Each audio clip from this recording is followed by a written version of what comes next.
Well, I've got a question for you tonight to begin my homily with. Have you ever felt that someone wasn't really listening or paying attention to you? You ever had that? Like they're looking straight at you and you're trying to say something, but they look distracted as if maybe they weren't all there. Maybe they seemed far away or not really making eye contact or appeared to be thinking about something else. Has that ever happened to you? Yeah, I see lots of nods. Happens to me every Sunday. Sometimes as I begin to preach, I feel like our tech guy, Jim, up in the booth there is, like playing a trick on me, like putting a slide up behind me that says intermission or something. But I know he would never do something like that because he's a good guy. But, inevitably, whenever I begin my homily, there's lots of distraction. That's the way it is, and it's okay. The way I figure it, people have been tuning out priests for the last 2,000 years, and they'll probably be doing it for 2,000 more. So no big deal. But maybe you have felt this way in your life, like someone wasn't listening to you. Maybe your husband or your boyfriend is always glued to the television on Saturday morning, watching sports and not paying any attention to your honey-do list. Or maybe your wife is distracted by all the text messages rolling in from her friends on her phone. Or your teenager or grand teenager is consumed by social media at the dinner table. If you've ever had that feeling that you're being ignored, you're probably right. You're probably right. More likely than not, the people around you, while they probably want to listen to you, are actually pretty distracted.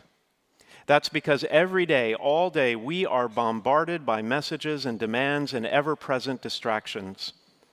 Every morning we wake up to advertising, pop-up messages on our computer screens, push notifications from all the apps on our phones, news flashes about events that happen around the world don't directly relate to our lives but infuriate us anyway, calendar reminders, text messages from the salon wanting to confirm your next appointment, you name it. It's a distraction. Did you know that every smartphone now has a gyroscope in it, which means they can accurately measure how often people pick up their phones throughout the day? And do you know what the data shows? People check their smartphones on average every 12 minutes. 71% of people say they never turn their phone off, and 40% say they check their phone within 5 minutes of waking up. All of that is me. And I'm not hearing any gasps from you, so I suspect it might be the case with you too. And the thing is, many people, and maybe you feel this too, are reporting a steep decline in their ability to concentrate. Constant distractions are unhealthy. But not only that, they're addictive. Studies have shown that all those buzzes on our phones raise our adrenaline and cortisol and dopamine levels, creating an addiction to interruptions. And people in a recent study, get this, I was blown away by this. People who were repeatedly distracted by emails and phone calls had a 10-point drop in their IQ. That's scary, right? It's a problem of our time. And if you want to see how you're doing, go to the settings on your smartphone and click on screen time. If it's not already on, you'll need to turn it on and then check back in a few days. You might be surprised how many hours a day you're actually glued to your phone without even realizing it. But we want to help. We want to help. So today we're beginning a brand new 6-week message series called Focus. It's about how to overcome distractions so you can focus on what really matters. Take a look.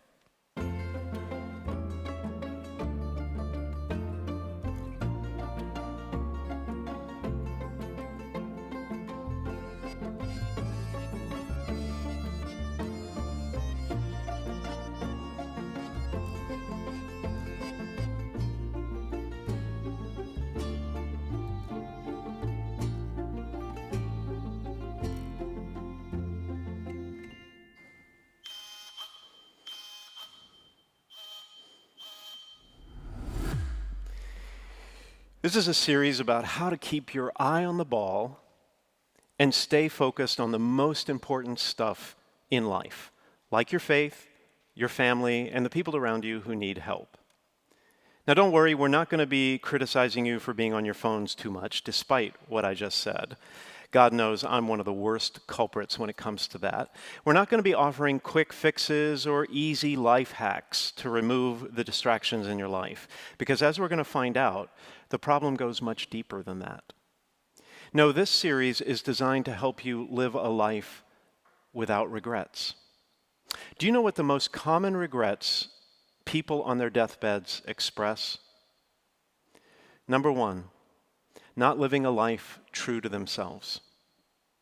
Number two, not staying in touch with friends. Number three, working too hard. What were they distracted by? All those shiny objects in their lives that stole their attention from what really mattered. Removing distractions and staying focused will allow you and me to come to the end of our lives and never look back with disappointment. Think about it. If you could anticipate the regret you might feel at the end of your life about certain aspects of your current lifestyle, wouldn't it change the way you live today? At least in some ways. And if you could actually feel now what you might feel in the future with the same clarity and intensity as in hindsight, wouldn't it affect the decisions you make now? Well, we think so. And that's why every week in this series, we're going to focus on a different common distraction that diffuses our attention and dilutes our concentration on the things that really matter. And we're going to figure out what we can do about it. Today, we begin with one of the most common and most difficult distractions of all. It's a diversion that affects almost everyone, and for some people, it's a huge problem. So much so that Jesus takes direct aim at it today in the gospel story. So let's take another look at that reading. Jesus is teaching the crowds, as he often does. And someone calls out to him, "Teacher, tell my brother to share the inheritance with me." Jesus doesn't take the bait. He replied to him, "Friend, who appointed me as your judge and arbitrator?" Rather than getting embroiled in a family squabble, Jesus takes the opportunity to teach the crowd about the most dangerous distraction of all. Here's what he says. "Take care to guard against all greed. For though one may be rich, one's life does not consist in possessions." Now notice how Jesus phrased that. What he's saying is that greed is the problem, not wealth per se. Greed, or the intense desire for money and possessions, is the problem. As the Bible says, the love of money is the root of all evil. Having money is not intrinsically evil, but loving money most definitely is. But before you all get too comfortable with that, here's the problem with that proverb. No one thinks they love money. Most of us assume that someone else needs to hear that message, not us. But the truth is that most people desire more money, and they spend a good portion of their lives trying to get it. Although few of us here, at least, really need more money and possessions, the perception is that we do. I came across a study from Boston College that I think is hysterical. People with an average net worth of $78 million. Does anybody have a net worth here of $78 million or more? If so, I want to talk to you after Mass. But anyway, these people who had a net worth of $78 million felt that they needed 25% more wealth in order to feel comfortable. Right? Crazy, right? But that's true of ordinary people too. 79% said they believe they would be happier if they had more money. And it's the same with possessions, the stuff we don't really need but think we do. I really should do like one of those jelly bean jars, where you guess how many jelly beans are in the jar. I could make some money from that. But here, listen to this. The average American home contains, think of a number in your head, how many items? Whatever number you're thinking of, it's not high enough. The average American home contains 300,000 items. Maybe you could go home today and count all those items in your house. I'm going to start in the rectory. Well, take a look at this shot of the luggage of a family. This is a friend of mine sent me. His family of 5 is going on a trip. And he wrote in the text, he goes, minimalism. I think he was being sarcastic, right? Now, granted, it was a long trip, but still, right? You see the point. Stuff just distracts us from our real purpose in life. It obscures our focus, and the constant desire for more causes significant stress. And we become preoccupied with acquiring more of it. In one study, 70% of Americans surveyed said their desire for money influences their daily decisions. The problem with that is that we become different people when we become obsessed with the color green. Now, you would think that a priest would not have this problem, but I do. For example, I recently invested a significant portion of my very small savings in a few stocks. It immediately tanked. And before I did that, I couldn't care less what the stock market was doing. Now, I'm obsessed with it. I check it compulsively, at least once a day, and often several times throughout the day. And that's the problem. That's the problem with the desire for more money. It disproportionately captures our attention and keeps us from focusing on more important concerns. As Jesus once said in Matthew chapter 6, where your treasure is, there your heart will also be. Those who live their lives constantly desiring money and more stuff, which, if we're being honest, is most of us, we fall into a trap that leaves us mostly unfulfilled and often regretful in the end.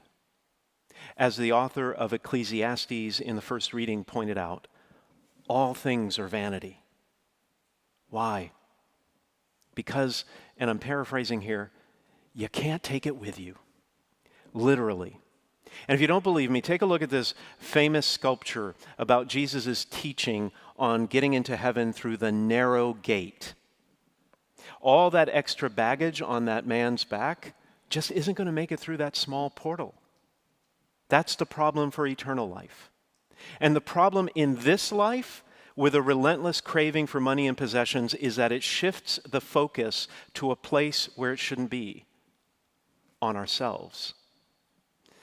Jesus tells the crowds a parable about a rich man who is preoccupied with building bigger barns to store all his grain so he can eat, drink, and be merry for years to come. And you see what God says to him. He calls him a fool. He calls him a fool because his life will end that very night. And then what will all of that have been worth? And then Jesus says, thus it will be for the one who stores up treasure for himself, but is not rich in what matters to God. The problem with the man's obsession with his material goods is not that he had so many of them. It's that he became self-absorbed. He concerned himself only with his own happiness. He put his trust in his wealth rather than God. He was too busy thinking about himself to think of God or even thank God for his good fortune or share his wealth with the poor. And when we focus on ourselves and how much we think we need, our greed becomes, as St. Paul says in the second reading, a form of idolatry. And we start thinking only of what is on earth instead of what is above. It shifts the focus away from what really matters, like helping the poor and fulfilling our God-given purpose in life. So what do? Well, the key to overcoming the constant allure of more money and possessions is contentment, knowing when enough is enough. And I don't know if it's just because I have a Swedish background, but I love this word that the Swedes came up for this, a word that they came up with for this. It's called lagom. It was the it word a couple of years ago around the world. Everybody was saying it, lagom, or enough. You see this picture? I love this picture, right? It's just enough, right? Just one flower, one cup of coffee, one notebook. It's enough. Enough. Look, there's two ways that you can get richer. One is you can make more money, or the other way is you can control your desires. Believe me, the second option is the better one for a life with fewer regrets. Now, of course, after a lifetime of always wanting more, it becomes really hard to curb our appetite, right? Because that's a learned behavior. Consumption is a learned behavior. But here's the good news. If you're struggling with this, if you're listening to my words and you're thinking to yourself, maybe I am a little too preoccupied with money and things, it can be unlearned. So, if you want to make progress on focusing on God, here's a couple of things that you can do this week to get started. Really practical things, just two things. Number one, get out a big piece of paper and make a list of the stuff you regularly buy, and also a list of the stuff that you've purchased in the last 6 months to a year. And then, once you have that list, put a check next to all the items that are necessities, like food. And then put a big X next to everything else, the luxury items. Now, how many check marks you have and how many X's you have might just be a wake-up call in and of itself. It was for me. Take a look at my list here. I know it's hard to see here in the church, but this is a list of everything that I spent in 2021 on my American Express card. And the real problem categories for me, dining out. Dining out and travel. Those are the two biggest expenses. Those are the luxury items for me. Now, when you're finished with your list, consider putting a 1-month ban on spending money on any single item on the luxury list. Just 1 month. You can do anything for a month. You could consider it a cleanse, like a food cleanse. And then see how your bank account and your focus on the things that really matter both improve. Second thing you can do, take some time to declutter your home. Summer is the perfect time to do that. And you'll have a lot of extra time to do that once you stop spending money on all those luxury items. We're doing it here at the church. We're throwing things out right and left, and it feels great. But one piece of advice, I wouldn't do what that lady says. She says, keep only those things that spark joy. I think that's the wrong question. Go through every room and keep only those things that promote purpose, your purpose. And then schedule a big pickup for everything else. When you stop spending, when you shift your focus away from making more money, and when you cleanse your home of non-essentials, it will free up your money, your time, and your energy like you wouldn't believe. But most importantly, you'll have lots of extra space and time and energy to pursue your true purpose in life, to love and serve others. And a lifetime of that is a life without regret.